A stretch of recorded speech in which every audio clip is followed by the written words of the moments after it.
Sí, de hecho voy a abrir ¿Les dejo el ventilador? Pues yo sí, tú. No, mejor no, se ¿O vaya. lo dejo para allá? Ándele, sí, porque se nos vaya a enfermar mi hermano.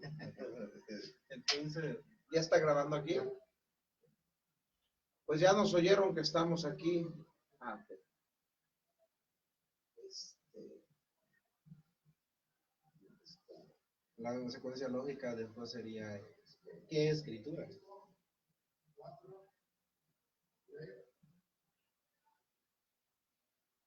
Y hablar de Dios les bendiga, mis amados hermanos. Muy buenas tardes. Estamos alegres, contentos de que usted nos esté acompañando como cada miércoles de 7 a 8 de la noche en este su programa Sola Escritura, en donde tratamos de presentarle la palabra de Dios de manera objetiva, de manera clara y precisa para este tiempo en donde la verdad está siendo puesta en duda. Y bueno, para empezar, me gustaría presentarles a los que todavía no conocen, algunos que ya nos han visto en otras páginas, sabrán que hoy nos acompaña una vez más de Jaltipa nuestro hermano Moisés, y vino hoy a la ciudad bella de Puebla de Los Ángeles a visitarnos, y bueno, cayó que estábamos en la 101.5 Radio Puebla de Los Ángeles, y le dije, pues vamos. Así que hoy tenemos invitado, mi hermano Moy, ¿cómo estás? Si gusta saludar a la audiencia, a los radioescuchas. Dios bendiga a todos, hermanos. Un gusto poder saludarlos en este día que para nosotros los que estamos en el sur de Veracruz es fresco. No sé para los residentes de esta ciudad si es fresco, caluroso, pero aquí estamos por la gracia de Dios para acompañar en este programa y esperamos que nos sigan acompañando y que también el Señor nos acompañe en esta hora. Así es, bueno, yo creo que aquí el poblano dirá, estamos en frescos, normalones, tranquilos, disfrutando de este clima que hoy Dios nos permitió tener. Y pues qué bueno que ya estén con nosotros, pues acérquense a nuestras páginas. Vamos a estar compartiendo ya en este momento nuestra programación para aquellos que nos gusten escuchar, y pues estamos contentos de que usted pueda ser parte de esta emisora radial que se escucha en toda esta área de Puebla, y sintonice, invite a sus amigos a que sintonicen la 101.5 FM de aquí de Radio Puebla de Los Ángeles. Y bueno, en el Facebook, si usted tiene su Facebook, puede estarnos viendo en vivo aquí en nuestras redes sociales, que también es Radio 101.5 Puebla de Los Ángeles. También puede usted contactarnos a través de nuestra página personal en Manantial de Vida, que es una radio personal que la estamos ahorita ya compartiendo para que usted también pueda estar con nosotros disfrutando de esta programación en este día. Y bueno, sin más, dirían por ahí, alardes, sin más comentarios que tal vez poder estar haciendo, yo quiero que usted y yo nos podamos unir juntos en esta temática que el día de hoy tenemos para cada uno de ustedes, y tiene que ver con las escrituras. Vamos a tratar de machetear un poco lo que hace algunas semanas dimos inclinado hacia otra área de la revelación bíblica, y en este caso vamos a hablar de lo que se conoce como la inspiración verbal plenaria. Y usted dirá, que decía mi hermano Moy, ¿qué grupo es ese, no? ¿Qué grupo de música es ese? Pero tiene que ver con el entender cómo es que se inspiraron o cómo es que se nos revelaron las escrituras a través de los hombres de Dios que el mismo Señor ocupó para que vinieran a nuestras manos. Y bueno, no sé, para poder iniciar, Moy, no sé si quieras abrir con algún pensamiento, alguna proposición para empezar con este tema en estos 50 minutos, 40 minutos que tenemos. Sí, bueno, podríamos comenzar a partir de la idea de que para muchas personas hoy en día la Biblia es otro libro, es un libro que algunos abren en la casa y está ahí abierto para, de alguna manera, como una decoración. Es un libro que algunos hermanos tienen tienen a bien, se le tiene un gran respeto, pero no profundizamos en la importancia y por qué es importante este libro. Sobre todo porque cuando hablamos con alguien que queremos hablarle del Evangelio o convencer, ¿no?, acerca de las verdades en las Escrituras, surgirá la pregunta, ¿por qué tengo que hacer caso? Porque ese libro es, los que más sabrían te dirían, porque ese libro escrito por judíos tiene que ser obedecido por mexicanos. ¿Por qué, por qué piensas o por qué estás convencido de que ese libro que tú traes es la palabra de Dios? Entonces, vale la pena pensar en esto a manera de introducción, porque cuando un creyente está plenamente convencido de que la palabra de Dios está en las Escrituras y al mismo tiempo sabe por qué y entiende más o menos cómo es que las Escrituras revelan la palabra de Dios, entonces un creyente puede estar mejor informado, puede ser más sólido y va a tener mejores argumentos con personas muy curiosas. Así es, así es. Es algo interesante porque hemos estado platicando que si algo tiene la Biblia es que es una verdad universal, es una palabra que llega no solamente a una cultura, sino que la hemos llegado a entender como transcultural. Sin embargo, al ser transcultural, genera mucha polémica porque las distintas culturas tienen sus propias literaturas sobre la creación, por lo menos en México, el Popol Vuh, ¿no?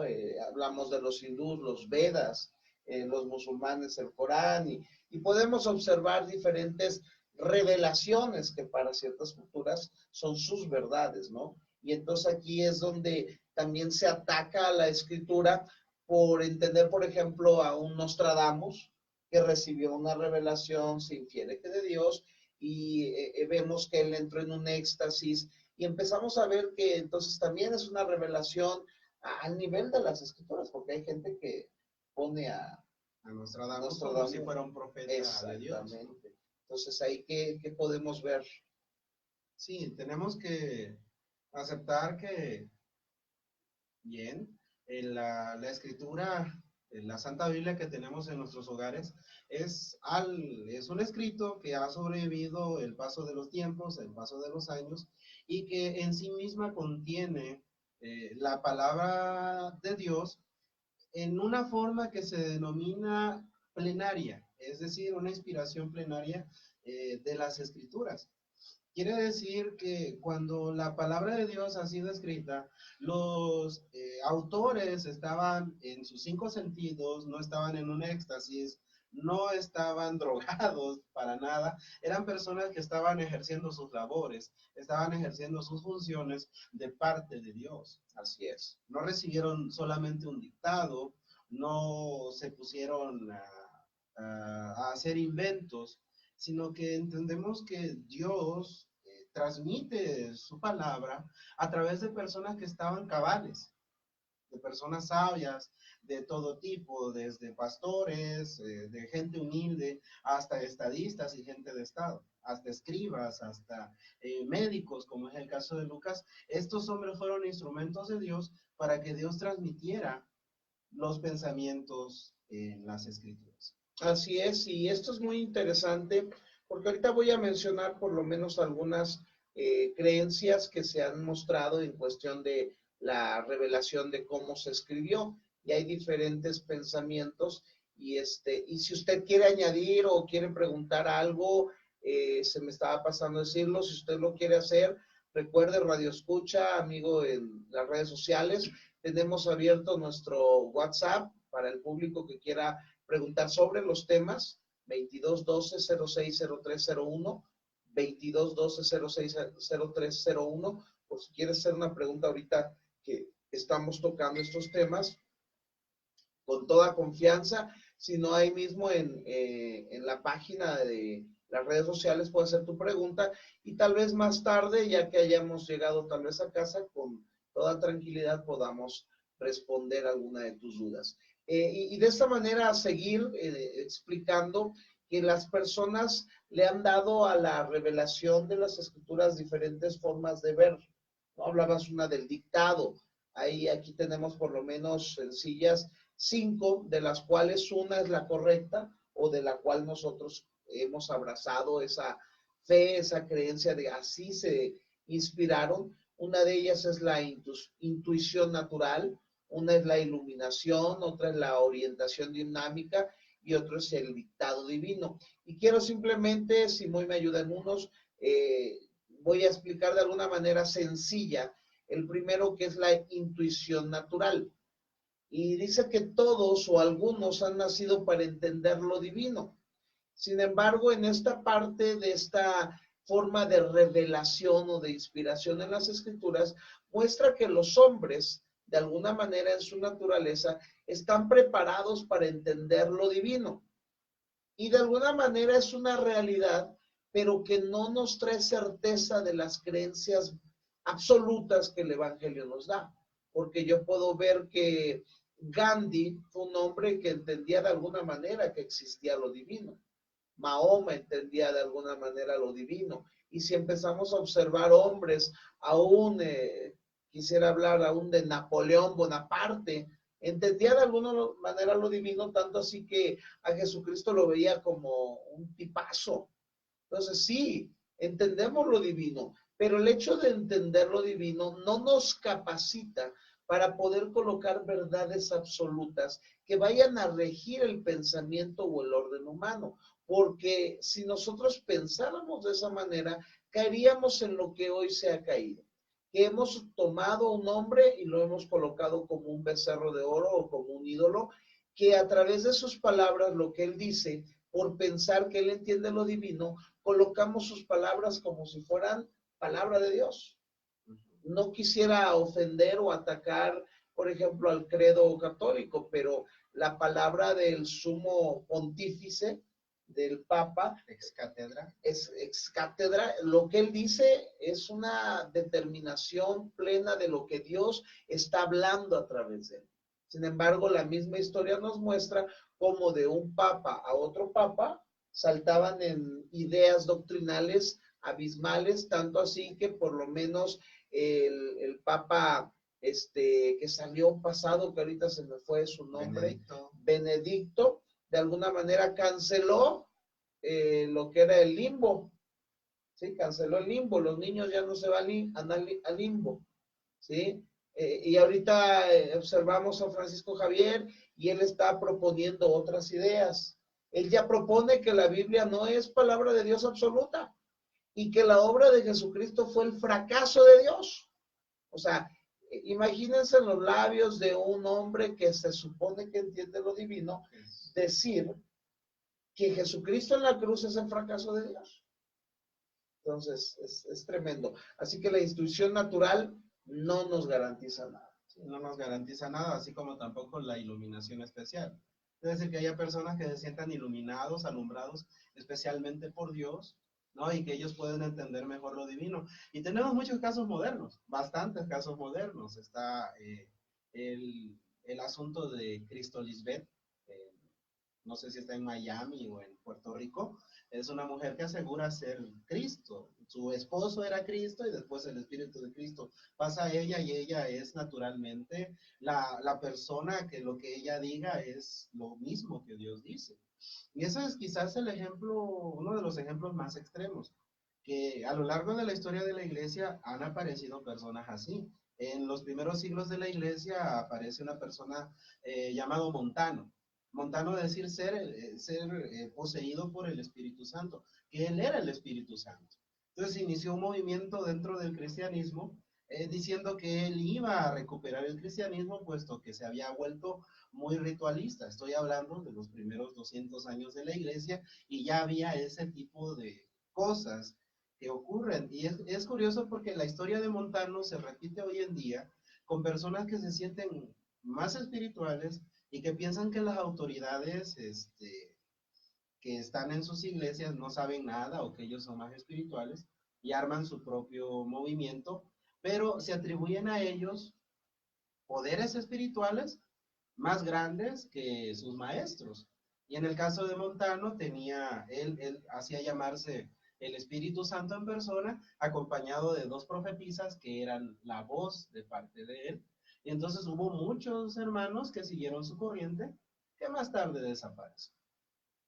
Entonces, tenemos ese tipo de casos en donde nosotros, mis amados hermanos, reconocemos que Dios puede utilizar a ciertas personas para decir algo, pero todo lo que ellos puedan decir tiene un filtro que está en las Escrituras. Tiene un filtro que está en lo que el Espíritu Santo ha repetido a lo largo de los siglos y de los milenios, que dan la base a aceptar y aprobar lo que una persona nos está diciendo. Aunque para poder llegar a ese resultado, pues tenemos que llegar a comprender lo que es la inspiración plenaria y todavía no hemos llegado ahí. Así es. Sí, porque colocar la iluminación especial como la fuente de autoridad para la elaboración de las escrituras nos deja al aire, nos deja, como tú lo acabas de decir, sin un fundamento sólido. Hoy mencionaba Moy en este momento sobre personas que dicen yo tengo la autoridad, yo tengo la nueva revelación, y usan versículos como este, cosas que ojo no vio, ni oído oyó, ni han entrado al corazón del hombre, son las cosas que Dios ha preparado para los que le aman. Y tomando este versículo, mal interpretándolo, mal versándolo, ellos dicen que hay cosas en la Biblia que no fueron escritas y que hoy Dios se las está revelando a personas que están inclinando a otras a creer que la palabra de un hombre es palabra de Dios, cuando el canon, la palabra, el último dictamen de Dios quedó cerrado en Apocalipsis. Entonces, fundamentar que nuestra Biblia fue hecha por iluminación especial nos deja ya en la bancarrota de la firmeza espiritual. Tendríamos que aceptar como escritura y como infalible cualquier iluminación especial que se haya dado. Que se presentara. O sea, por ejemplo, el movimiento adventista, con todo respeto, toma a una persona extra como su regla de fe, la profeta Elena White, en unos 1800 años desfasada de cuando se cierra el ciclo del canon bíblico. Y eso es lo que las sectas, digamos así, es lo que provocan, y eso es de lo que debemos de estar alertas. El Evangelio coloca a Cristo como la cabeza de todas las cosas. Las sectas colocan a ciertos personajes a veces arriba de Cristo. Mínimo sí. A la diestra de Cristo. Sí. Hay un caso que está ahorita en los periódicos, en las noticias, de un gran líder religioso que precisamente por decir que era la voz de Dios, afectó a muchas mujeres jovencitas y que está pagando las consecuencias y que tristemente por el engaño causado por este tipo de personas y que han engañado también, muchos aún lo defienden. Eso es lo más duro, lo más difícil. Entonces, la Biblia es el último modelo de Dios a seguir, por eso hay que ver que están inspiradas en un punto que no se pueda quebrantar. Y si es por la intuición, y si es por la iluminación, y si es por lo que sigue la orientación dinámica, quedamos rotos, porque la orientación dinámica enseña que aquel hombre que fue, digamos, inspirado por Dios, Dios le colocó el pensamiento. Y entonces Dios le dijo a Pablo, la salvación es por gracia. Y entonces Pablo en sus estudios, su preparación, su doctrina, su vida, todo lo que él conocía, empezó a percibir la gracia de una manera específica y cuando él entendió esa gracia, entonces empezó a desarrollar una doctrina escrita y la colocó como una doctrina en base a lo que Dios le puso en la mente para que entendiéramos cómo era dada la salvación a través de gracia, pero entonces ya el hombre bajo su intelecto, su espiritualidad, iba a escribir, dejando Dios que él escribiera como él quisiera. Y entonces es un problema, porque por ejemplo el padre de los jesuitas tenía esta capacidad de poder desarrollar tratados doctrinales en base a sus propias inferencias, creencias, y cuando volvemos a soportar el hecho de que la Biblia está colocada solamente porque Dios te puso un pensamiento, no tiene solidez. La Biblia no tiene solidez, porque entonces, ¿qué es fe? Y si a alguien le preguntas qué es fe, alguien te va a decir, no, pues la fe es recibir lo que quieres. La fe es obtener. Es obtener. Cuando a veces es perder. Y cuando nosotros vamos a ver lo que dice Hebreos capítulo 11, versículo 1, es pues la fe, la certeza de lo que se espera, la convicción de lo que no se ve. Ahí vemos un contraste impresionante en base a la orientación dinámica, porque Dios me puede decir, la salvación es por fe. Y entonces, si para mí fe es ver, entonces quiere decir que yo tengo que ver que soy salvo a través de que Dios me cumple todo lo que yo necesito, porque entonces a través de lo que yo veo, estoy entendiendo que tengo fe y que esa fe se está manifestando a través de las acciones. Sin embargo, la Biblia, inspirada, Dios inspirando al autor de los Hebreos, le colocó el significado real de lo que es fe. La fe es algo que no se ve, es algo simplemente que se espera, es algo que puedes o no obtener, pero que es la fe lo que te mantiene creyendo que lo obtendrás aún a pesar de muerte.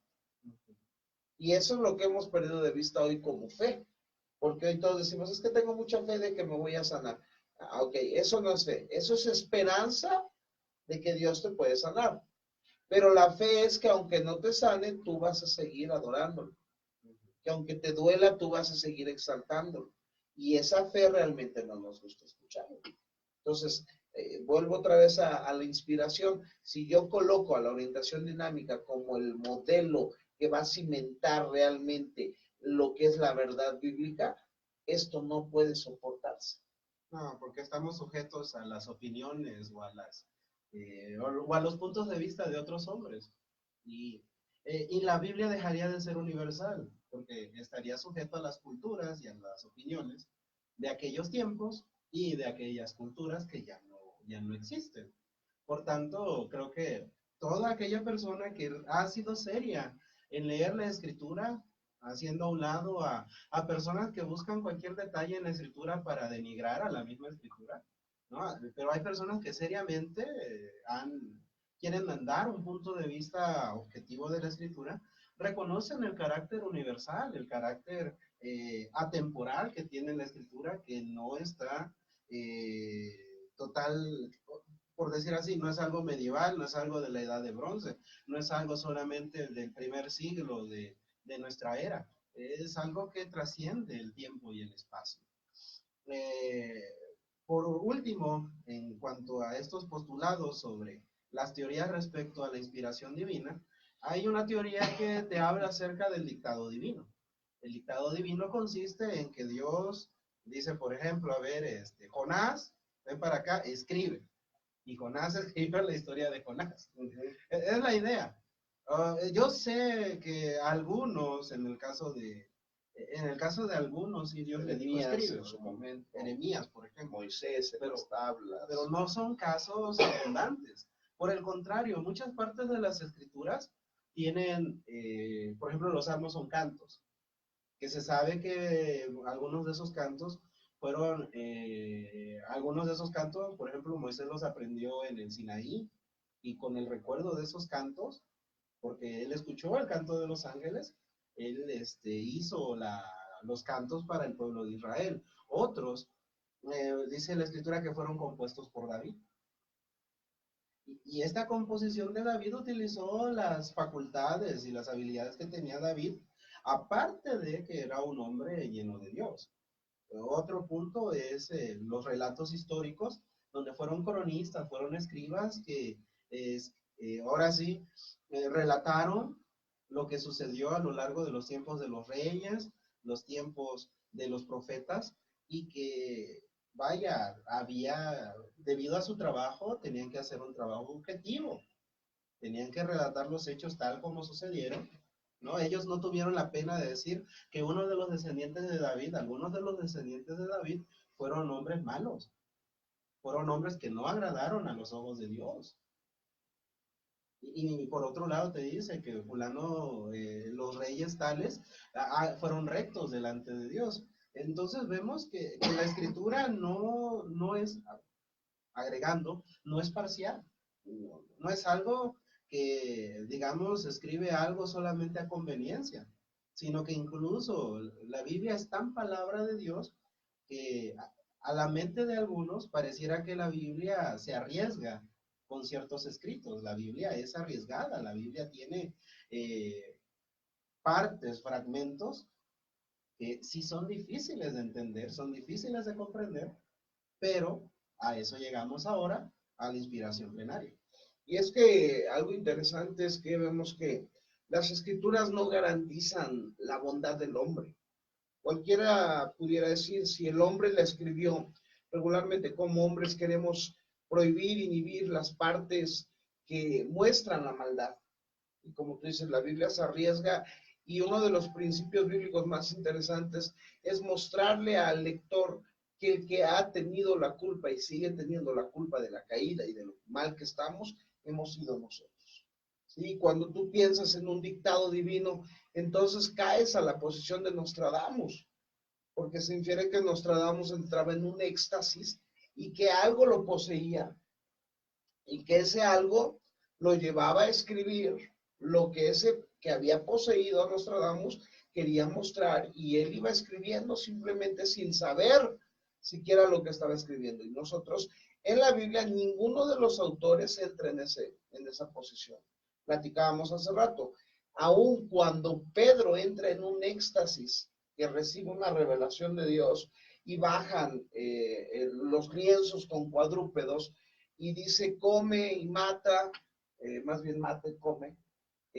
Observamos que tuvo un éxtasis, pero no escribió Pedro lo que vivió en el momento del éxtasis, sino que todo lo contrario. Él lo contó, Lucas lo llegó a escuchar y luego Lucas lo redactó. Así que estaba en sus 5 sentidos Lucas cuando él redactó el éxtasis que sufrió Pedro, aun cuando el ángel lo soltó. Todas esas revelaciones que pueden ser tan espirituales o sobrenaturales, con el término que hoy se escucha, fueron escritas por personas que les contaron lo que sucedió, y entonces ahora ellos escribieron, sí, llenos del Espíritu Santo a través de lo que vamos a tocar, que es la inspiración verbal plenaria. Pues no sé si quieras empezar con ella o damos algún versículo. Con un versículo damos. Hay uno que ya dimos hace algunas semanas, que es 2 de Timoteo 3:16, que algunos la sabemos, los que no la repetimos. Es toda escritura es inspirada por Dios y útil para enseñar, redarguir. Bueno, es útil, pero toda, aquí el concepto básico es que toda la escritura es inspirada.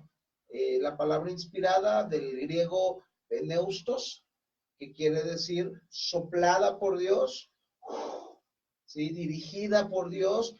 Carballosa, hace rato que oía que una parte de lo que él predica me gusta, porque es como cuando va la nave navegando y el viento, a final de cuentas, guía a la nave, y lo que hacen las velas es apoyarse de ese viento para dirigirse a algún lugar. Entonces, cuando decimos que es peoneustes, es que Dios sopló y el hombre usó de las velas para poder dirigirse a donde Dios realmente los iba a encallar. Segunda de Pedro, capítulo 1, versículo 21, viene otra parte, dice, porque nunca la profecía fue traída por voluntad humana, sino que los santos hombres de Dios hablaron siendo inspirados por el Espíritu Santo, soplados, tomados, guiados para escribir en su naturaleza lo que Dios quería, pero colocando el sello del Espíritu Santo de una manera plena. Sí, lo que podríamos entender es que estos varones y mujeres estaban en sus 5 sentidos, estaban cabales, estaban haciendo sus acciones, y las acciones y escritos que ellos tenían coincidían con la inspiración de Dios. O visto del modo divino, Dios inspira a las personas y las acciones de estas personas son consecuentes con la intención de Dios.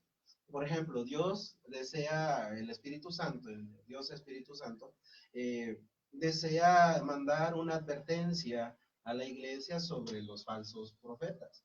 Coloca, mientras Pablo o Judas o Pedro están haciendo sus cartas, tienen un punto en especial para hablar de los falsos profetas, y tomo esta parte que lee nuestro hermano Dellinger, porque hoy vivimos en tiempos donde justamente buscamos una profecía privada. Yo quiero llamar a la profecía, yo quiero que contrato a un predicador para que me profetice, ¿no? Cosa que el mismo Pedro dice, así no es, ¿no? Porque la inspiración divina no depende de la acción humana, la inspiración divina, la inspiración requiere de seres humanos y dispuestos a hacer la voluntad de Dios en el momento en el que Dios desea que se cumpla su voluntad. Para el orden de las escrituras, Dios utiliza a los escritores que están, repito, en sus 5 sentidos, y guía la escritura que ellos están dando, y que incluso estas personas tenían una formación, tenían un acercamiento a Dios, eran personas que entendían lo que Dios deseaba, entendían el mensaje de Dios, y por eso podían ser guiados también por el Espíritu Santo, porque el Espíritu Santo de Dios no utiliza como autores a gente descarriada. Eso es un hecho. Eso es un hecho. No usa a gente hereje que no conocían de Dios. No utilizó a gente pagana que no conocía nada de Dios, sino que utiliza personas entregados y empapados y sumergidos.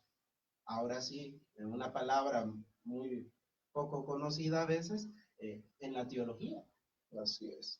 Tanto así que yo quiero que veamos a Pablo escribiendo la mayoría de las cartas del Nuevo Testamento, y usted y yo pudiéramos pensar que cuando Pablo escribió la primera carta tenía un año de convertido. No. Para que Pablo escribiera su primera carta fue un proceso impresionante, porque primero, él como judío y como fariseo de fariseos e instruido a los pies de Gamaliel, si algo conocía muy bien era el Antiguo Testamento. Lo entendía las revelaciones del Mesías, lo que vendría, todo. Sin embargo, cuando conoce a Dios, a Cristo encarnado en esa revelación que tiene, en esa aparición, empieza el proceso de aprendizaje para que él ahora pueda entender la unidad que va a crearse del Antiguo Testamento con las cartas que Dios le va a inspirar a hacer. Y no pasa un año, sino podemos hablar de que algunos hablan de que para su primer viaje misionero, no su primera carta, su primer viaje misionero, algunos hablan de 7, otros de 10, otros de 13 años. Pero eso estamos hablando para su primer viaje misionero. Después de su primer viaje misionero empieza sus primeras cartas. Es hasta ahí, o sea, 15, 16 años después de haberse encontrado con Cristo que empiezan sus primeras cartas. Y creo que es algo, a mi concepto, que sucede con nosotros como cristianos. Lo que hoy Dios me permite entender en su palabra, o como dices, en la teología, no es lo mismo que yo entendía hace 10 años. Porque es un proceso gradual donde Dios va madurándote, revelándote, y la escritura es una revelación en sí progresiva, porque no reveló los 66 libros de un golpe, sino que los fue revelando de manera progresiva a través del tiempo, a través de los hombres, y lo más impresionante es que en esta revelación verbal plenaria todos coincidieron, tanto así que las Biblias tienen lo que se llama concordancia, que entre ellos se citan el nuevo, obviamente que el antiguo no cita el nuevo, pero el nuevo cita mucho al antiguo, haciendo gala de que las revelaciones del Antiguo Testamento se están revelando en el nuevo. Y esa es una seguridad de que lo que escribieron aquellos hombres, también profetas, guiados por Dios, fueron guiados de una manera metódicamente perfecta en una inspiración total del Espíritu Santo, plena, pero dejando asimismo en ellos que pudieran usar su puño, su estilo de escritura, su letra fea, sus faltas de ortografía probablemente. Entonces Dios deja que de alguna manera ellos escriban, tanto así que usted puede observar que los escritos de Pedro y de Pablo son muy distintos en contenido y están hablando del mismo evangelio. Y se terminan citando incluso entre ellos, como Entre Pedro ellos. a Pablo. Exactamente. Sí. Otro apunte que sería bueno recordar acerca de cómo el Espíritu Santo utilizó a los autores divinos podría ser en los evangelios. Los evangelios son escritos posteriores al ministerio de Cristo. Y reflexionando en eso, recordemos que los apóstoles en un principio se hubieran escrito las cosas mientras hubiera sido el ministerio de Jesús, no hubieran escrito de manera madura, puesto que algunos de ellos todavía no estaban plenamente convencidos de su calidad como Mesías. Algunos de ellos estaban más sorprendidos por el poder y ellos, ninguno de ellos entendía toda la revelación. Por ejemplo, vemos en el Evangelio de Mateo cómo Mateo logra citar el Antiguo Testamento mientras va relatando la historia de Jesús. El Evangelio según San Mateo tiene diversas citas de los profetas. Mateo tenía la intención de exponer al pueblo judío conocedor del Antiguo Testamento la realidad mesiánica de Cristo. Así es. ¿Cómo lo hace? Después de un desarrollo, ¿no? Sabemos que después de que el Señor Jesús es crucificado, ellos huyen, regresan, en el día de Pentecostés reciben el Espíritu Santo, empiezan a predicar. Pues no comenzaron escribiendo, sino que el desarrollo, incluso también de sus propios ministerios o de su labor apostólica, le dio a Mateo toda la estructura y toda la madurez para poder escribir algo inspirado por el Espíritu Santo. Mismo caso con Juan, escribiendo ya como anciano. Vemos las primeras cartas de Juan y no son las cartas del que alguna vez pidió que cayera fuego del cielo o el tipo que pidió sentarse a la diestra o a la izquierda del Señor. Vemos las cartas de un hombre humilde, entendido en lo que es el amor y entendido ahora sí, admiro en lo personal al apóstol Juan, porque es una persona que se nota el entendimiento que él tenía entre lo que es de Dios y lo que no es de Dios. Un entendimiento de discernimiento muy, muy fuerte que, a decir verdad, tanto su evangelio como sus cartas poseen una riqueza y una madurez espiritual que algunos por la edad, por el tiempo, por diversas cosas, no alcanzaron. Y creo que esta parte es muy importante porque aún Pablo lo hace notorio cuando escribe 1 Timoteo capítulo 3 y empieza a colocar los requisitos de un obispo, no un neófito, o sea, no alguien nuevo para que no caigan lazos. Y vemos, hablando de estas situaciones, a Marcos. Marcos en sus primeros viajes misioneros o en su primer viaje misionero sale huyendo a la mitad de viaje porque se infiere que no aguanta el ritmo y el temor a su vida lo aprisiona y huye. Observamos cómo este mismo Marcos se va con Bernabé y crean una pelea entre Pablo y Bernabé, pero después de años se infiere que Marcos madura, desarrolla la vida de madurez espiritual, tanto así que Pablo dice, mándame a Marcos, que me es útil. Y después vemos que Marcos para el año 50, por lo menos 50 al 55, que es el evangelio y la carta más temprana, escribe su evangelio según San Marcos, ¿no? Entonces, eso es interesante. La revelación verbal plenaria no cayó sobre personas que no entendían quién era Dios, sino eran personas que habían entendido quién era Dios, que Dios había habitado en sus vidas, probado sus vidas, enseñado sus vidas, y que entonces en base a esa comunión que tenían, ellos se dejaban guiar por Dios para poder escribir sus palabras, por lo menos un Jeremías que sabía que sus profecías iban a poner en riesgo su vida. Y eso es algo interesante de lo que hemos estado hablando, porque la mayoría de los profetas, o no quiero decir profetas, mejor, la mayoría de los pseudo profetas, ¿sí? Ellos llegan y profetizan regularmente cosas de bendición. Profetizo para este año 2020 poder, bendición y abundancia económica. Una nueva unción. Una nueva unción, un ambiente atmosférico, una unción presente. Bueno, que puede ser una realidad. Viene un peso de gloria, Sí, viene sí, algo grande para tu vida. Puede ser una realidad. Sin embargo, cuando yo observo las profecías del Antiguo Testamento y observo que un profeta de la talla de Jeremías enviaba mensajes de juicio sobre un pueblo pecaminoso y que él al decirlas no lo soportaban ni lo recibían como profeta, nos da la claridad de la pureza de la profecía bíblica, porque lo que hace la profecía bíblica y debiera de hacer aún hoy la profecía que es real y que viven muchos hombres, es exponer el pecado del hombre.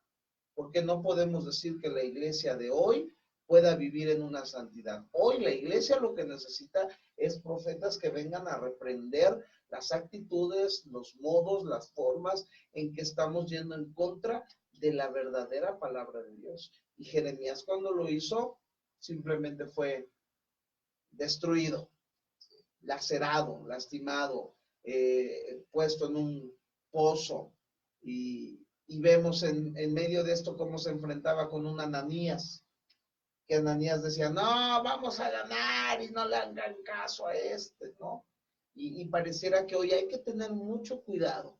Yo por lo menos creo que la profecía se mueve hasta nuestros tiempos, pero ya no es una profecía que caiga a nivel canónico, a nivel autoridad biblia y que tenga una profecía actual un peso más grande que las escrituras. Dicha profecía se tiene que ajustar a la única profecía a la cual dice Pedro que tenemos que estar como antorchas. Sí. Yendo cada día. Dice aquí, tenemos también la palabra profética más segura, a la cual es hacer bien en estar atentos como una antorcha que alumbra en lugar oscuro hasta que el día esclarezca y el lucero de la mañana salga en vuestros corazones. La palabra profética más segura para cualquier hombre ya está escrita. Está escrita. Y cuando entendemos que los autores no eran neófitos, fue gente santa, los escritores fueron personas dedicadas a Dios, ¿no? Y por otro lado, no estaban en un éxtasis, no estaban drogados, no estaban inventándose algo. De hecho, si fueran inventos, hubieran inventado cosas que les convenían y terminaron escribiendo cosas que no convenían a la humanidad o a nuestra propia condición humana, ¿no? O sea, siendo humano y escribiendo que la humanidad está destituida de la gloria de Dios, no es algo que te inventas de la noche a la mañana. Entonces, entendido eso, que lo que está escrito en la Biblia no es un accidente, sino que es algo real, no es una casualidad, sino que Dios actuó de manera soberana para que personas santas escribieran y nos dieran los pensamientos de Dios. Así entonces empiezo a reconocer el canon bíblico, lo que está ahí, porque si una persona dice, ¿por qué tengo que hacer caso de eso? Bueno, porque mira, este canon que tenemos aquí posee una estructura, posee una secuencia infalible, tiene una secuencia, se puede citar a sí misma y tiene una coherencia vista de manera objetiva que al mismo tiempo personas que siguieron esta escritura han alcanzado la salvación o al menos han alcanzado un buen testimonio, como dice el mismo libro de los Hebreos, que por la fe alcanzaron buen testimonio. Y es importante porque la palabra de Dios, en medio de que tratemos nosotros de tal vez explicar lo que es la inspiración verbal plenaria, ella misma nos va a llevar al entender que cuando nosotros entendemos que esta inspiración fue dada por Dios y que en medio de ella hay una situación en ella que es infalible, inerrante, nosotros la podemos someter, si usted quiere llamarlo así, a juicio. Someter la Biblia a juicio es someterla a la historia.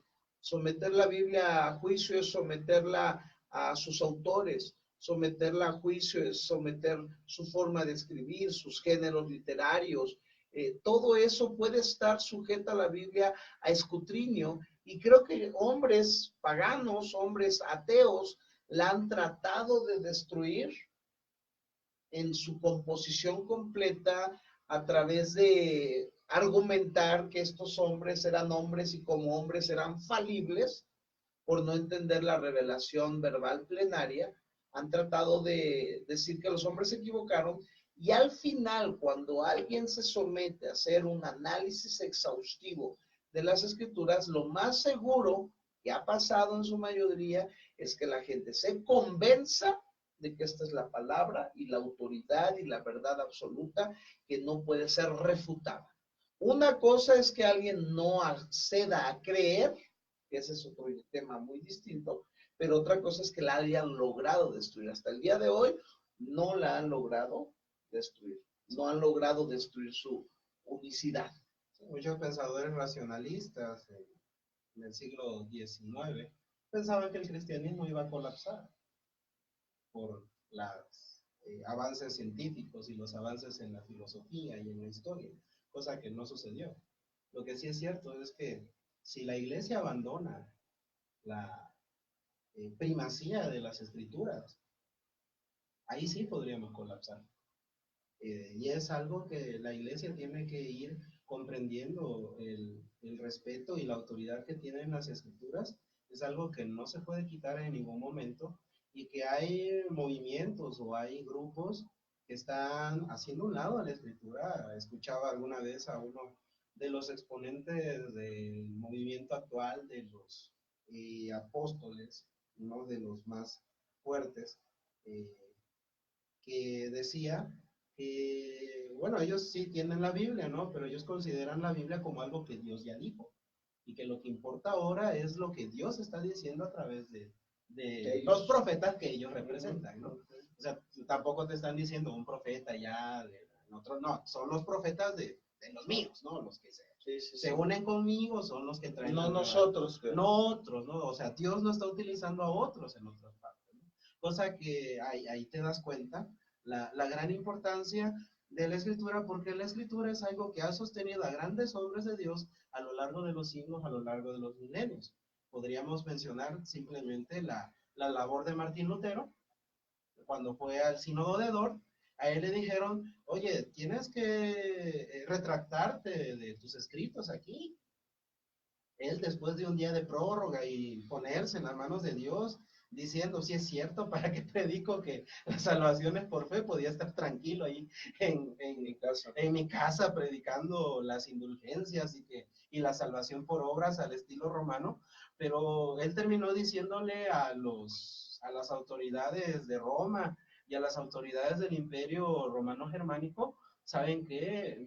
Mi mente está... Mi corazón, mi conciencia está atada a la palabra de Dios. No puedo retractarme. No puedo retractarme porque lo que he escrito, las cosas que él escribió, estoy parafraseando, están inspirados en la escritura, están inspirados en lo que Dios dijo desde el principio, y ni concilios, ni papas, ni ¿cómo le llaman? Consejos cardenalicios pueden cambiar lo que está ahí. Y él termina diciendo, eso es ir en contra de la conciencia, y pues que Dios me ayude.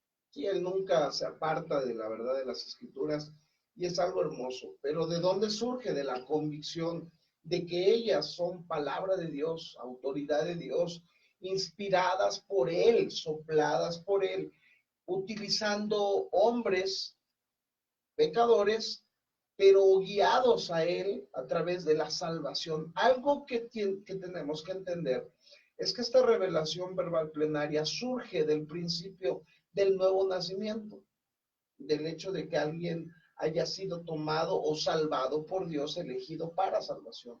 Uno de los principios doctrinales teológicos de la salvación es que cuando Dios toma a alguien, inserta o sella o llena con su Espíritu Santo a dicha persona para que entonces el Espíritu Santo sea el paracletos en él, guiándolo, fortaleciéndolo, instruyéndolo. Y entonces, si Dios, que es el Espíritu Santo, ha habitado la vida de una persona, entonces esta persona puede ser guiada. Entonces, el principio más importante es que aquellos hombres de Dios, de alguna manera, fueron llenos del Espíritu Santo, de alguna manera particular, porque de esa manera fueron usados entonces por Dios para escribir sobre quién era Dios. No puede, por eso Pablo dice en Corintio que nosotros necesitamos ajustar lo natural a lo natural y lo espiritual a lo espiritual. Las escrituras son espirituales porque fueron escritas, sopladas por Dios mismo a través de hombres espirituales que eran espirituales no por su naturaleza, sino porque Dios los había hecho espirituales. Sí, entonces al final todo termina sujetándose al filtro de la palabra de Dios. Por ejemplo, hay hermanos que sí son la escritura extrema, que no te aceptan nada más aparte de... No, sí se puede. Por ejemplo, habrá hermanos que tengan algún libro en casa, que tengan algún escrito, algún estudio, y tenemos que comprender que en cuanto nosotros nos acercamos más a las escrituras, podríamos tener un mejor juicio de lo que tenemos en nuestras manos al momento de leer o cuando estamos en internet buscando algo. Es que hay que hacer la diferencia. La Biblia es la palabra de Dios, la autoridad primera y última que Dios ha dejado al hombre para o como una regla de fe y de conducta. Pero también ha inspirado, no para escribir Biblia, sino para explicar las doctrinas que para algunos que somos más novatos y que no entendemos, podamos aprender de manera más rápida ciertos principios. Entonces, ¿qué es lo que tenemos y lo que tenemos que usar? Las herramientas que están a nuestro alrededor para poder estudiar mejor su palabra. Pero no es que nosotros tengamos un libro que supere a las escrituras, no, las escrituras están en el top y aquí abajo están las herramientas porque usted y yo no sabemos griego al 100, entonces si hay un libro que nos diga qué significa esta palabra, por qué se tradujo del griego al castellano, por qué significaba en su original, cuáles son las acepciones que hay en el griego, por qué eligieron esta. Entonces, eso nos ayuda a nosotros a que podamos obtener iluminación. Eso es algo muy distinto a la revelación. Porque más bien dice, es que hoy leí las escrituras y se me reveló esto. Y creo que la palabra decir se me reveló, no, porque las escrituras ya estaban reveladas. Lo que sucedió es que el Espíritu Santo te iluminó para poder obtener la luz que necesitabas para entender lo que cierta parte de las escrituras decían. Entonces hoy nos hemos confundido con el hecho de que hay revelación fresca cuando a veces es que Dios sigue iluminando al hombre para poder entender su revelación, que sigue siendo fresca. Entonces, no sé con qué más quieras continuar, mi amado. Si tenemos tiempo. Tenemos 5 minutos. 5 minutos, bueno, simplemente recomendar al pueblo de que se active a estudios objetivos y sinceros de la escritura, que no estén acomodados a conveniencia, puesto que a veces nosotros tenemos ciertos temas que nos encantan y que nos gustan, y por ejemplo, yo me sorprendo de la cantidad de versiones que podrían llamarse heterodoxas de guerra espiritual, ¿no? Y que a veces ni te citan Efesios 6, a veces se te mueven por otros rumbos, cuando si alguien quiere, por ejemplo, conocer de guerra espiritual, vaya a Efesios 6, y ahí empieza, ¿no? Entonces, ¿qué es lo que pasa a veces? Y estoy colocando eso de guerra espiritual como ejemplo, porque hay hermanos que se van y, no, pues que el hermano fulano de tal tuvo una revelación, tuvo un sueño, tuvo esto, tuvo lo otro, y ya me enseñó a poner sal en la puerta de mi casa, cosas así, y estoy hablando de cosas reales, ¿no? Estoy hablando de cosas reales, porque había una mujer que le enseñaba a las hermanas de su iglesia que le echen sal a la ropa de su esposo para que su esposo no lo engañe. O sea, así están las cosas en algunos lugares hoy en día. Pero ¿qué es lo que pasa cuando un hermano toma la escritura? ¿Qué es lo que pasa cuando una hermana toma la escritura de manera objetiva y seria, sin conveniencias? Y descubre que el Señor tiene cosas que quizás para los ojos del cristiano de hoy en día no son atractivas. Los ojos del cristiano de hoy en día quiere a veces el show, quiere la faramaya, quiere los movimientos de brazos y las explosiones y la música y el sonido de los tambores. Cuando a veces la realidad de las cosas espirituales, por ejemplo, en cuanto a guerra espiritual, el Señor dice una de las cosas es el yelmo de salvación. Si el cristiano está bien entendido de lo que es la salvación y está firme en la seguridad de la salvación, va a tener una mayor protección contra las acechanzas del enemigo. Y esto es un ejemplo de la seguridad que te pueden dar las escrituras, de la seguridad que te puede dar la inspiración que tienen nuestras Biblias y que por sí solitas, bien entendidas, de manera objetiva, de manera seria, sin agregarle, sin exagerarle, nos ayuda, nos protege y nos iluminan sobre lo que Dios quiere. Así es. Y amados radioescuchas, amados que nos ven a través de las redes sociales, si usted escucha que a veces hablamos de situaciones que vemos en otros hermanos, no es con la intención de dañar o juzgar de manera errada lo que se está practicando. Es como una señal de alerta para que volvamos a las escrituras. Si algo necesitamos es volver a las escrituras porque estamos practicando muchas veces situaciones espiritualistas que no tienen ningún fundamento bíblico y que no lo hacemos con el propósito de dañar o juzgar de mala manera, sino de que abramos los ojos, volvamos a la Biblia porque en ella hay suficiencia, en ella tenemos lo que necesitamos. Así que mis hermanos, pues seguiremos con este programa la siguiente semana con otro tema más. Y pues gracias por habernos escuchado, gracias a mi hermano Moy, que nos visitó de Jaltipan. Esperemos tenerlo en algún momento con nosotros. Saludos a todos los que nos han estado viendo por las redes sociales. Que Dios los bendiga. Saludos a los radioescuchas que están ahí atentos a su radio. Que Dios nos los bendiga. Y bueno, los esperamos para la siguiente semana. Recuerden, Solo Escritura, un programa inclinado al escudriño, al conocimiento, a la descripción de lo que la Biblia es, de lo que ella nos provee y poder a través de ellas aprender más de Dios. Este es su anfitrión, Delinger Monterrosas Pérez. Se despide de ustedes una vez más. Recuerden, todos los miércoles de 7 a 8 de la noche. Nuestro teléfono 2212-060301. Redes sociales aquí en Radio 101.5 Puebla de Los Ángeles, Manantial de Vida. Y bueno, saludos a la iglesia de Príncipe de Paz allá por Maravillas. Un saludo para el pastor y toda la Grey. Y pues estamos contentos de haber estado con ustedes. Mi hermano. Dios los bendiga a todos, que tengan una excelente noche. Hasta la próxima. Muchas gracias, mis hermanos.